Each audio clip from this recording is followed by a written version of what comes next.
Yo, it's Jazzy Jazz. What's up, fam? Now, you won't believe who I got in the Zoom building today. Junie Bird from Godfather of Harlem. But what you might not know is this brother created the entire show. Took him 18 years. What? New season about ready to drop. We're going to get all the tea. But yo, this convo is so deep. His story, his life. You're not going to want to miss it. And don't forget to subscribe. Thank you. Yo, it's Jazzy Jazz at Jazz's Place, and I have multi-hyphenate actor, producer, director, roadie even. Wow, you took it back, huh? All the way back. Do your research. I like that. You probably remember him from Talk About Pep with Salt and Pepper, Juice, Code Blue, A Good Day to Die, and now he's killing it as Junie Bird in Godfather of Harlem, which is one of my favorite shows, streaming on MGM. Yo, but what some of you might not know, I mean, if you're living under a rock, for real, is that he is the mastermind. He is the creator of Godfather of Harlem, you know, and it took you like 18 years. Your story as executive producer and creator is such an inspiration. It's a story of grit, determination, drive, never say die, and we're going to get all into that. But first, I want to just say welcome. I am so honored to have you chilling on my couch. What? Thank you so much. And you have a wonderful home. I feel welcome, very comfortable, all white. And I'm all black, okay? I like that. That's what's up. But really, congratulations, you are winning. Thank you. I was doing my little research because, you know, I do my little Google thing, and MGM says that Godfather of Harlem is the #1 acquisition driver, and I was like, what is that? But basically what that means is that people subscribe to MGM because of Godfather of Harlem, and it's one of their top original series, so congratulations on that. Thank you.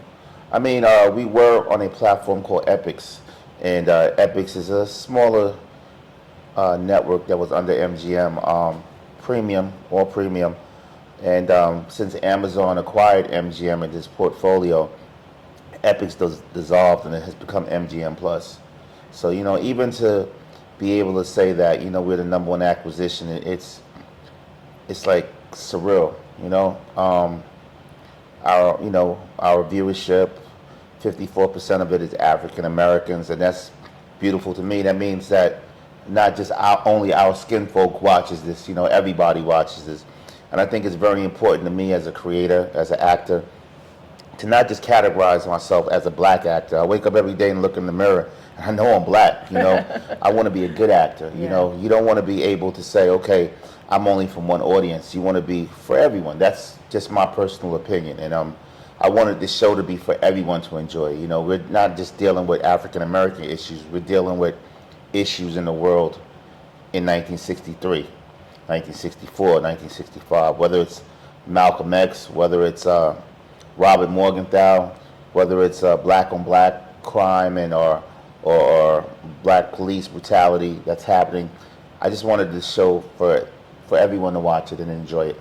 That's what's up. Well, give us a recap of season 3. And of course, for those who don't know, this is the story of Bumpy Johnson, who was one of the major gangsters of all time, but such a complex character. Yeah. Like, this is a gangster that reads poetry and might spit a little Shakespeare for you. You feel me? Yeah. So that is so dope. But give us a little recap of season 3, and then you know you got to spill some tea on season 4. And I know we have a new character, Frank Lucas, coming into view, and of course he was played by Denzel Washington in American Gangster. Yeah. And remember, this is a true story. Yo, this story ain't fake. It is all true. So give us a recap of 3 and what can we expect? So as you watch season 3, you saw the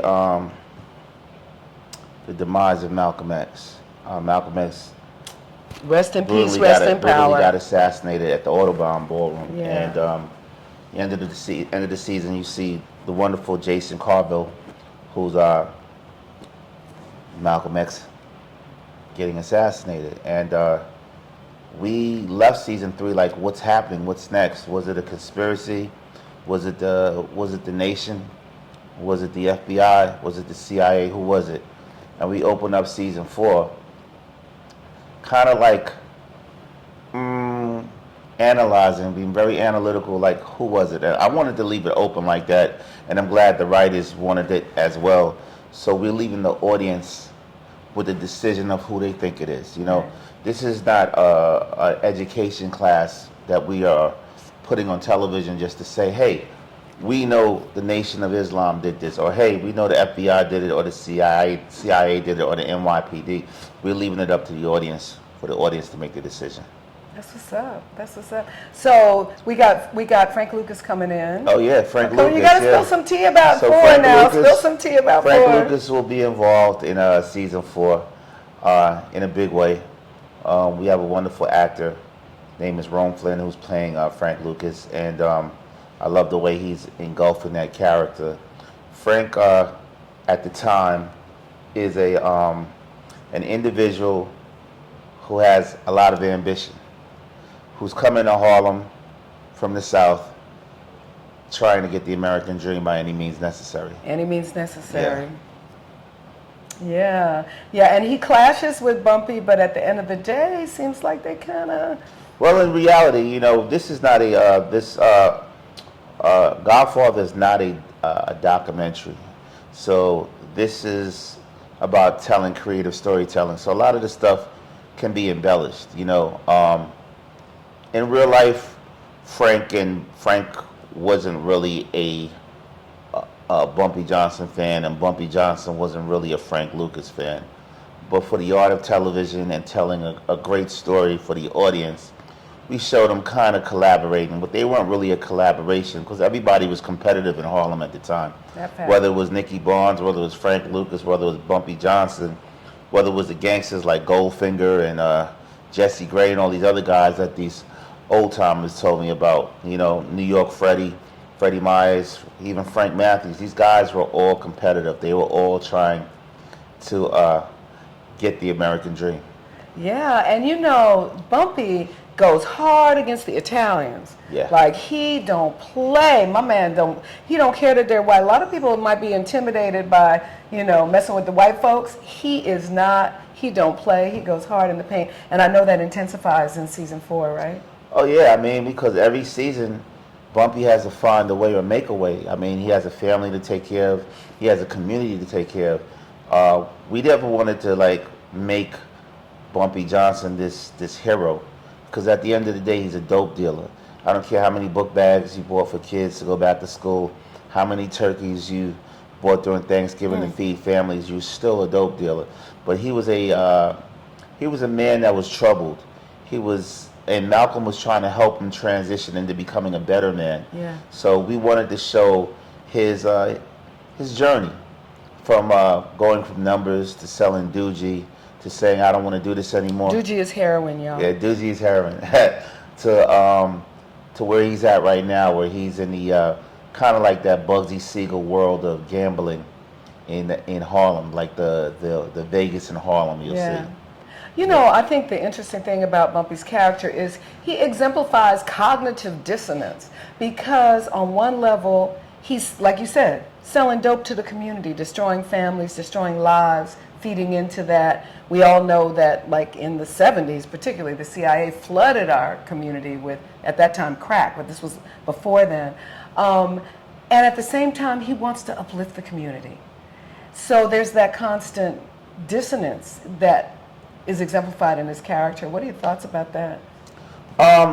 Like I said, he's a very complicated character because, you know, Ellsworth Raymond Johnson, that's his government name, he didn't come up to Harlem to become a gangster. He actually came up to Harlem to become an attorney, like Malcolm X. So when he went to City College and tried to apply for financial aid, and the bursar found out that Ellsworth Raymond Johnson was attached to a black man, he just took the cards that he was dealt with and played it the best way he could. Wow. That's interesting. I did not know that. Yeah, he was the first African-American underworld boss to sit with the real La Cosa Nostra, our thing, the roots of the 5 families, whether it was Lucky Luciano, Maya Lansky, Bugsy Siegel, Frank Costello, Vito Genovese. These were the guys that started the mafia. Yeah, you know, and he was the African-American, well, he was the only African-American that was able to sit down at the table with them and be able to not be looked at as a nigger. Yeah. You know, he was looked at as a smart person of color. Wow. Who read Shakespeare, who read Nietzsche, but they used them as a conduit to enter into West and Central Harlem and flooding the streets of dope. That's so interesting. So Forrest Whitaker, killing the game Yeah, as Bumpy. Talk to me about working with him. A lot of people sleep on Forrest Whitaker. He is one of my all-time favorite actors. But talk to me about that. Forrest is an amazing individual. I mean, that's my big brother, and just playing in the sandbox with the greats and the likes of the Giancarlo Espositos and the Vincent D'Onofrios or the Michael James Raymonds or the Forrest Whitakers of the world. You know, when on set with Forrest is such a professional. He's method, and he takes his craft so highly. He's like a technical surgeon when he sits down and he becomes Bumpy Johnson. You know, and acting is not just acting. It's about embracing and engulfing that character and becoming that person. Not about the layer at the top of being this person, but actually jumping into this person's body and coming out, knowing his vices, his dislikes, his likes. You know, what drives him. Different characteristics. You know, he may rub his pinky. He may look at his watch different. You know, certain times. You know.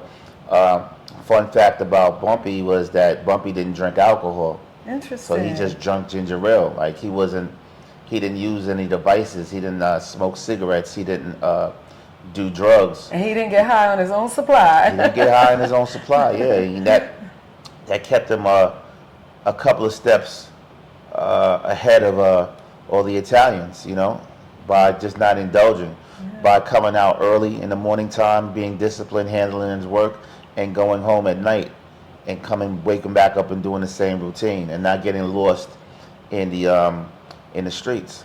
So you're an actor like Forrest using the Meisner method, so you become the person. Now, how long are you all that person after you get off set? I mean, it really depends. You know, it really depends on the character. I mean, I remember my a short film I did with a friend of mine, Rob Morgan, and I played a character about a kid that was growing up that was trying to find himself. You know, he didn't get any support from his mother. He didn't get support from his children's mother, and he was just lost. And that character was emotionally draining. It like took a lot out of me. You know, we won some awards for it, but it's a process that you have to be mentally prepared. You know, a lot of times people ask me, who do I think was the best Joker? And I was like, it's kind of really impossible to tell because Jack Nicholson portrayed the Joker in a different light. That's true. Right? That's true. Joaquin played the Joker in his light, you know, and Heath played a deeper, darker Joker in his light, and it was hard for him to come back out of that character.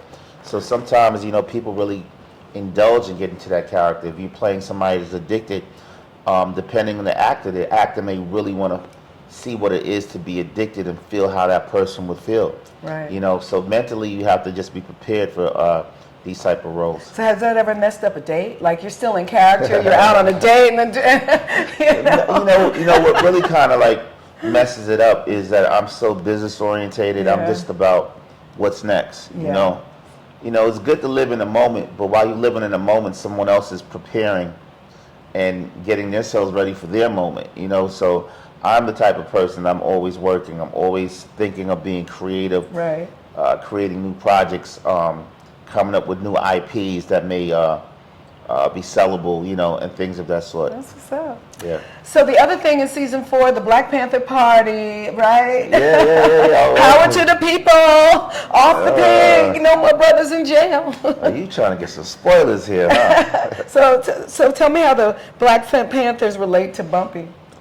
Well, it's I not mean, about, I know his daughter gets involved. It's not about the Black Panthers relating to Bumpy. We are going historically on what has happened in Black America at the time. 1963, 1964, 1965, Malcolm passed away. 66 is with the Rest in peace, rest in the power. black and I'm proud movement. You know, the Black Power movement. It was all about this. It was about overcoming whitey. It was just a whole different movement. So season 4, you'll see a younger generation, a generation that was above Bumpy, you know, that just comes about and says we want to get ours our way. We're tired of just marching like Martin Luther King, saying, you know, like we shall overcome, we shall overcome. Nah, they're like, you know what, we kicking down doors to overcome. So you'll see that plight, that passage of the Black Panthers and the experience. You know, you may see Afeni Shakur pop up in season 4. Okay. You know, things of that sort. So you know, we really want to be as authentic as possible. Big shout out to Professor James Smalls, who's one of the most prestigious African American.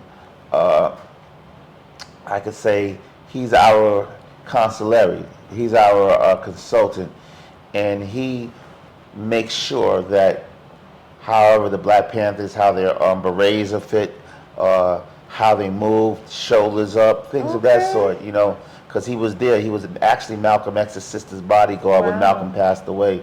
So big shout out to Professor James Smalls. Yeah, so he made sure you had that Black Panther swag. Oh, no, absolutely. Because the Black Panthers were mad Let cool. me tell you something. When preparing for this this TV series, I wanted to make sure that everybody's voice that was authentic was in there, because you know when you're doing something like that, you want to make sure it's as authentic as possible. So Professor James Smalls, he played a big part on helping making sure the authenticity was correct. Even little things like, if I am a Muslim man and you're a Muslim woman and we're outside, you wouldn't be touching me. Things of that sort of things like that you would never expect to see, that you may overlook. I didn't touch you, did I? No, you're good. I'm okay. I don't want to get in no trouble here. Yeah, you're great. You know, so yeah, so you know, big shout out to Professor James Smalls. That's what's up. That's what's up. Now, Swiss Beats is on the ones and the twos on the soundtrack. He's directing the music. What a goat. How did you guys link up? Well, you know, a lot of that came through my connections and relationships, and you know, we had a conversation amongst my team, which was Forrest, Jim Atchison, Chris Brancato, and rest in peace, Paul Eckstein. And Chris did Hoodlum and Narcos, right? Yes, Chris created the TV series Narcos. He produced Hoodlum with Paul Eckstein, and he was the quarterback for Godfather of Harlem. You know, so you know, a lot of my team members didn't really know music as much as I did, and they were bringing up these producers that I think were amazing, but I just didn't think it would fit the show. And I said, we need a real New York sound. And Swiss Beats was the #1 person that I thought of. And you got to him. actually make it happen. A big shout out to Grady and Monique and Swiss. Those are my people. Swiss is amazing. He creates magic. You'll give him a canvas with nothing but just paint, and he'll just start painting, and there'll be a masterpiece at the end. Yeah, I know that. Now, it's such a dope show. I mean, that level of quality of the people you have involved is fire. Now, 18 years. Yeah. It took you 18 years to make this. How did you keep your head up when there were those moments of despair and you were thinking like, oh man, this is not going to happen. This door got closed. This door got closed. See, how did you keep going? Tell us that story. I never thought it wasn't going to happen because with me, I know me per se, I can't speak for anybody else. I didn't have a plan B. You know, sometimes when you have plan Bs, most of the time, your plan A is not going to work out, so you're already planning for your plan B to work out. That wasn't me. So Word. I'm from the mud. You know, I grew up in Harlem, 128th and St. Nicholas, and moved out to one of the most desolate places in Queens, which is Far Rockaway. If you know about Far Rockaway, that's the last stop on the A. Yep. You don't want to fall asleep on that A train. We used to call that train a round robin. If you missed that Mott Ave stop, you'll be back in the Bronx. So, you know, I know about adversity. You know, coming up with my older brother, Timothy Brown. People know him in the music industry as Father MC. He was signed to Uptown Records with Andre Harrell. You know, we came out with the likes of Heavy D and Jeff Redd, that whole New Jack Swing era, and I was a roadie. So, you know, for your audience that doesn't know what a roadie is, man, I was carrying everything: turntables, coffins, 1200s, like it big as a coffin. You know, first one off the bus, last one on. Like while everybody's in the hotel after parties, hanging out with the ladies and the girls, I was making sure all the equipment was on the bus, making sure bags and suitcases were on the bus. What? But I also did it with another good friend of mine that you have on the wall. It's Tupac Yeah. Shakur. So Tupac was Rest in peace, rest in power. absolutely, that's one of my good friends. Pac was a roadie for Digital Underground, and Tretch was a roadie for Latifah. So I remember many nights we sitting on the step of a tour bus, whether we're in Omaha, Nebraska, or Chicago, Illinois, just talking about where we wanted to go in life, what we wanted to do. You know, Pac was just like, I want the world to know who I am and know my pain and my passion, and I wanted to do the same thing. You know, you got two little brown boys that got an opportunity to travel the road. I think one of the most serene things for me being on a tour bus, actually looking out the tour bus and seeing, like, you know, the landscape just passing you by, you know, just your environment, and you just on the bus listening to Blue Magic or the Stylistics. Still big shout out to George Harrell, who turned me on to that, you know, the Whispers, and just leaving your past behind, leaving Far Rockaway behind, you know. Growing up, watching movies is something that really kind of like saved me, because I was a terror, you know. I mean, I've been in every juvenile facility. I was in Spofford, I was in Lincoln Hall, and it could have become a revolving door. So I remember being in Spofford and reading a book called Man, Child, and the Promised Land by Claude Brown. And my counselor said if I read that, I can get a furlough to go home, because I didn't want to be up there. So I read the book. The book was very inspiring to me. It showed me that a young brown boy could achieve his dreams, and he became a Pulitzer Prize winning journalist, you know. Wow. So me locking myself in a room and watching movies like Mean Streets and White Heat and Rebel Without a Cause and On the Waterfront, one of my favorite movies. On the Waterfront. That, you like that? That is a dope movie, yeah, but black and white, right? Black and white, and watching, you know, one of my favorite movies was a movie by Sergio Leone called Once Upon a Time in America. You know, I thought I was Noodles. You couldn't tell me I was a noodle. So, but with that door closed, it just drowned out all the noise from outside, you know. And I was able to play make believe for a couple of hours and just escape where I was at.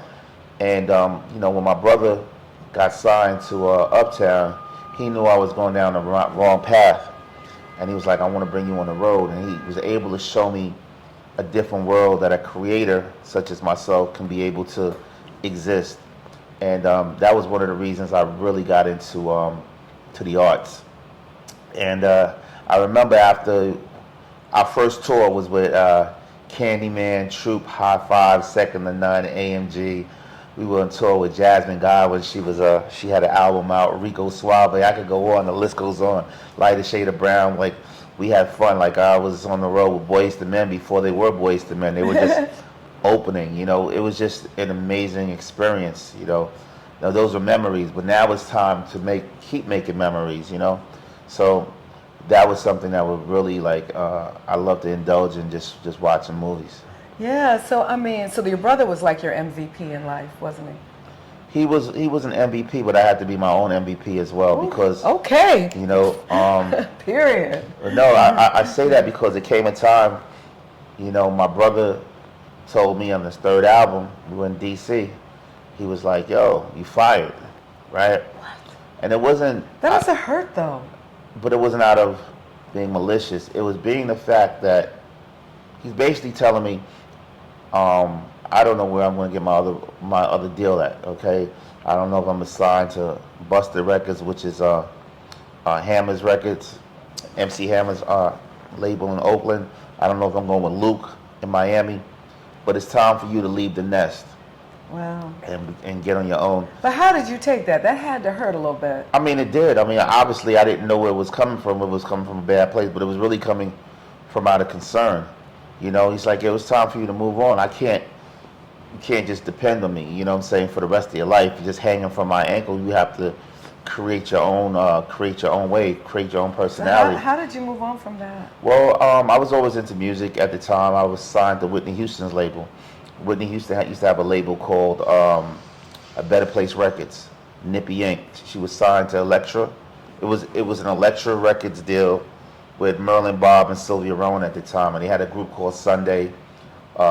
R&B artist by the name of Marcel, Shauna, who's supposed to be the next Whitney Houston, and I was an artist there. And I remember going to Jersey with Robin Crawford and Whitney, God bless the dead, when she was alive. And so I kept it moving. I didn't look at it like, oh my God, what am I going to do now? Yeah. I mean, I'm a Scorpio. I'm a natural born hustler. I'm gonna make it happen. You know what I'm saying? So. Well, shout out to your strength and your character, because just in learning more about you, I think I was telling you, I had a very abusive stepfather, and my mom wasn't able to really protect me. And I know you had a stepfather that you beefed with a lot. Your mom wasn't there a lot because she worked so hard. And in many ways, you were on your own. You got kicked out early. You said you went to juvie. I don't know what the charges were. You could share that. But I'm curious about the Markuann Smith movie, the Silk movie. That's what people call you too, Silk, right? You did your research. I like that, I keep saying I did my research. I feel like I'm on the couch with Gayle King right now, right? Okay, all right. The Silk movie, tell us the Silk movie, because many people look at you and you went to college, you're winning. They don't know you did come from the mud, and I think your story, your movie is so inspirational. I want to see that one written. But tell us that movie, the Silk movie. Well, I think people look at the glory before they know your story, right? And I see that happens a lot. My mom's like she had a thing going on where she was working, and my step-pops, we used to bump heads a lot, and I was just a kid, man. I was just looking to be a kid. So having no one around, and my brother's running around trying to get his record deal, and he's working at Kentucky Fried Chicken. They calling him the Chicken Man, coming out every day with flour on his. They call him Flour, right? Flour on his outfit, but he was always fly. The silk shirts, the valleys. I was just trying to find my way. I mean, I think my story is really about you can either chase your pension or chase your passion. I decided to chase my passion. I'm not about.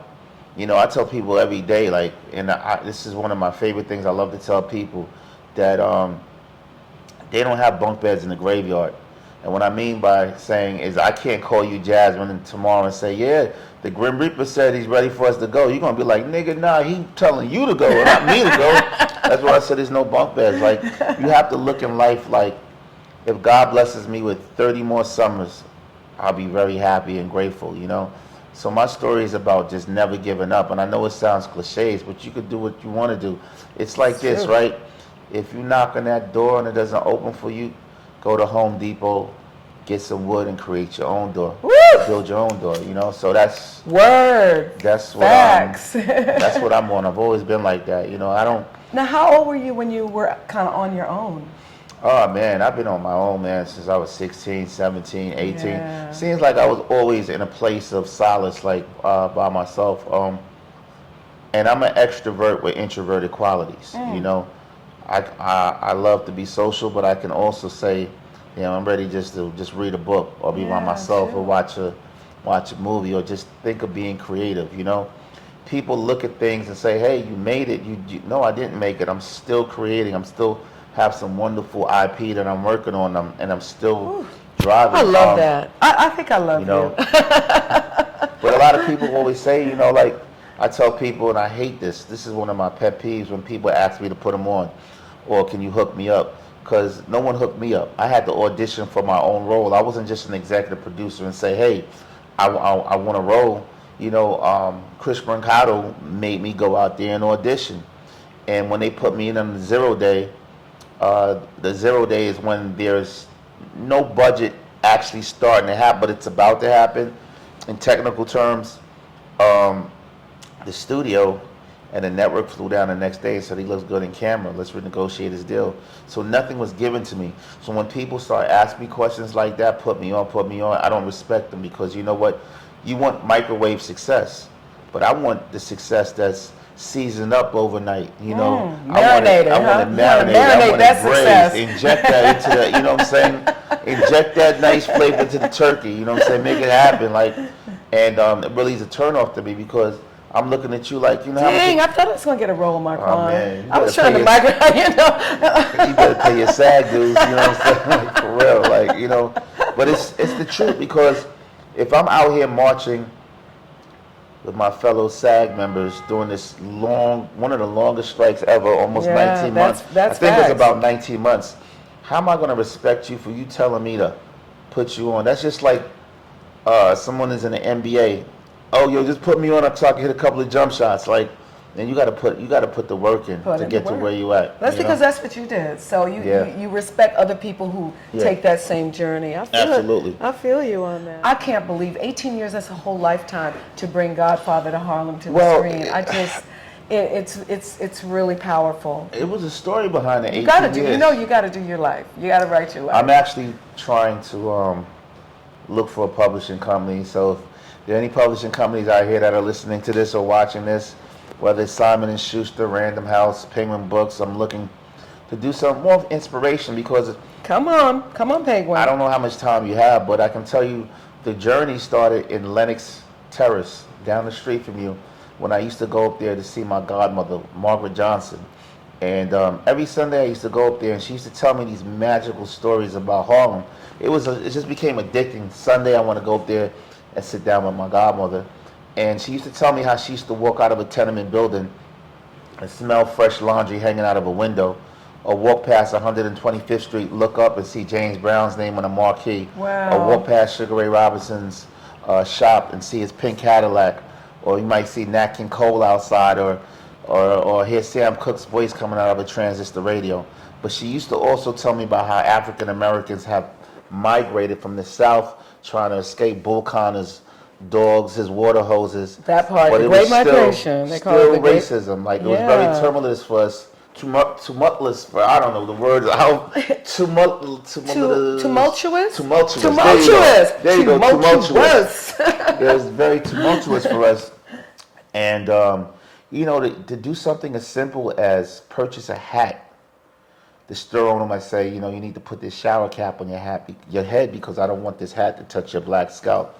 Or a father with a family of 5 working all week Yeah. wants to go just treat his family to a steak dinner, and the owner's saying you can't sit inside with the rest of the patrons, but you could take this to go.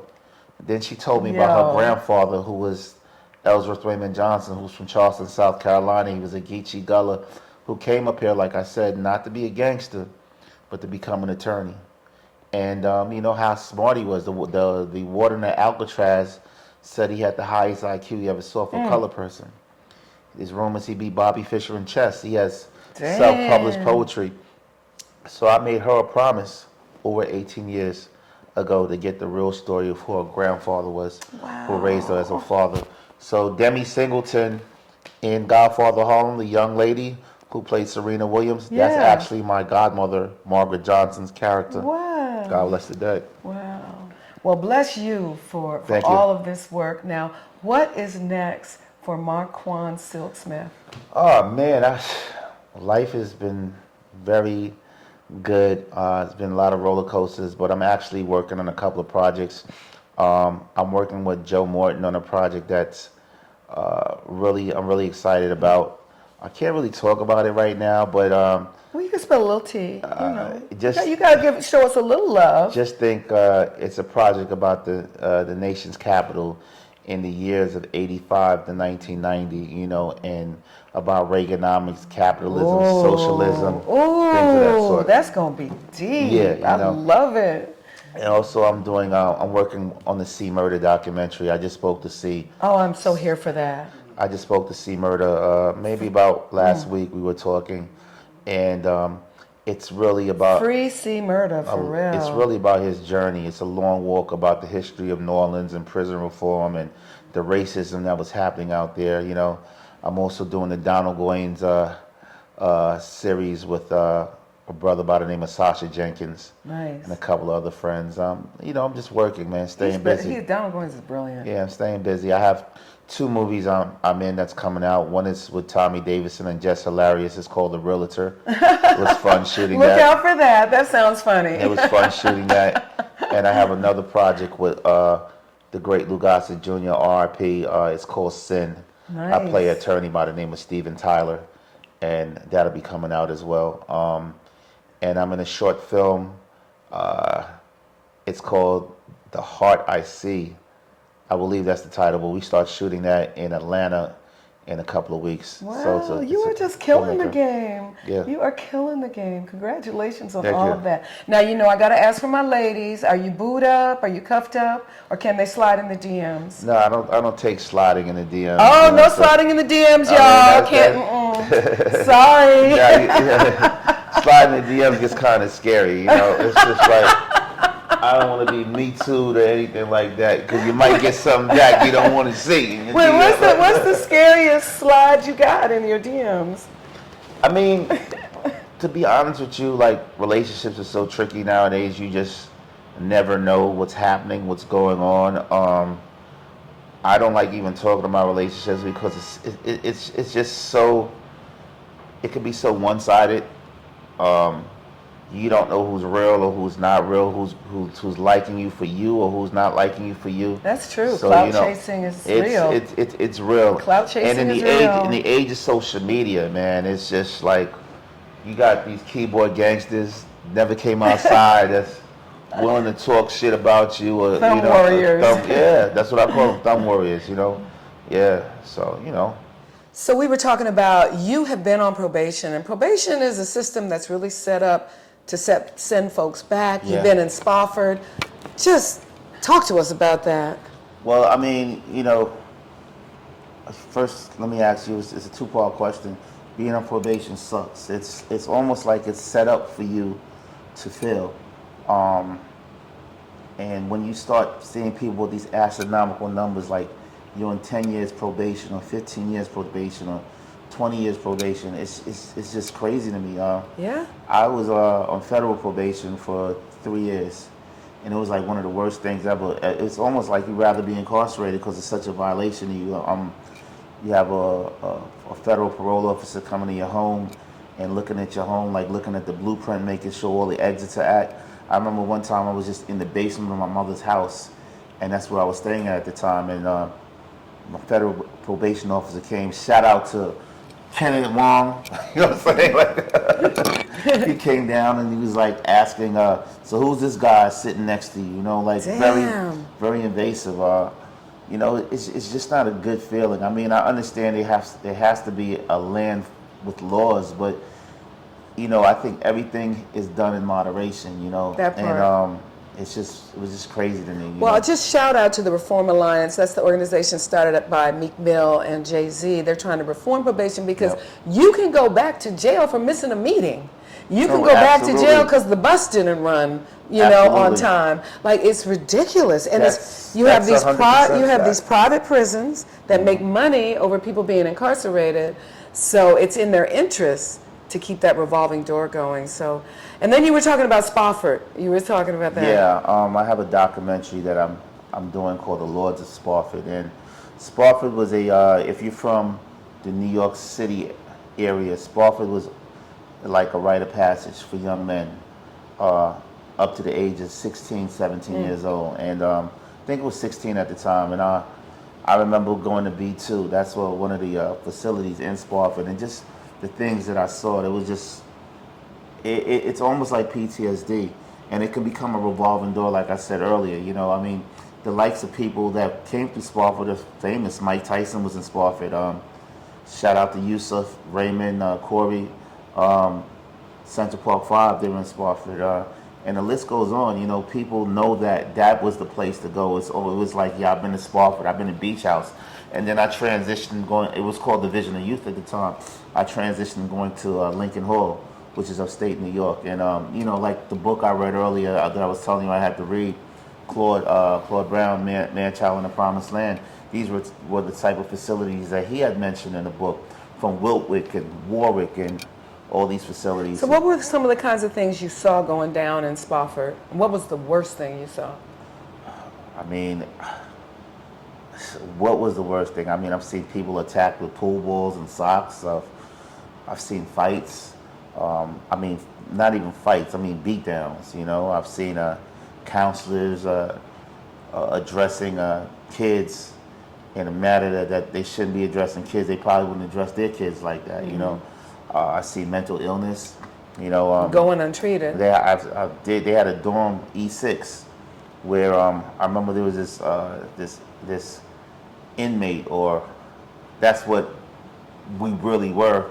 His name was Guzman. They said, if you don't act up, Smith, we're gonna put you in there with Guzman. And Guzman was drinking bottles of shampoo. It was just like, I don't want to go in there with Guzman. You know what I'm saying? So it was really really detrimental. You know, it can really give you post-traumatic syndrome disorder. No doubt. You know, for real, PTSD, for real. You said you saw Central Park 5. I did see Raymond. I saw those guys. They had to really adapt to living in that space. You know, I see Raymond a lot. You know, we have mutual friends. Whenever I'm in Atlanta, I see him, and you know, there's certain things that people don't even like to talk about because it's still so traumatic. Fresh wound. But you said they've got a beat down in there, or often, not just once. I mean, I've seen them get into altercations. You know, I don't want to put it like that, but they were in altercations. Like we were all in altercations. You know, it wasn't you know, everybody was fending for themselves. You know, nobody was a sucker. Like, but you know, it's just the fact of the matter that you had to go through that process. You know. And what about the guards, or the so-called? Well, yeah, they weren't correctional officers. They were kind of like glorified security guards or whatever like that. You know, it's just what it was. I mean, growing up in the 80s and the 90s, this is what you've been through. You know, you're in pens. You started from pens, persons in need of supervision, coming through family court. Your mother, your father can't handle you anymore. You know, getting locked up. Your mother's not coming to bail you out of jail or come get you from the precinct. So they put you in group homes. It just becomes a revolving door. Yeah. And it becomes, some people, it becomes a path of life. You go from Spofford to Rikers Island to Greenhaven to Comstock to Coxsackie to Sing Sing. You know, it becomes, that's their path, that's their journey, you know.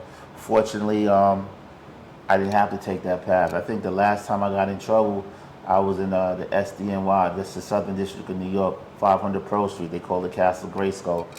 And I was sitting there with my moms and didn't know what was going to happen, what my sentencing was going to be. This is a federal court.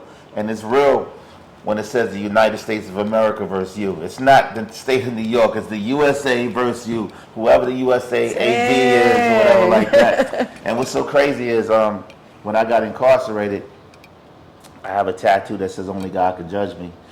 And the facts. And then the U.S. Marshal started laughing.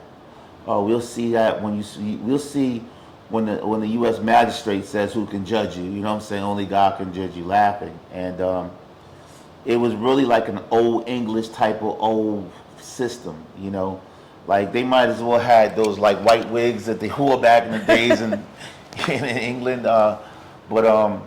Yeah, it's not a good feeling, man. Just stay out of jail, stay out of the way. You know that.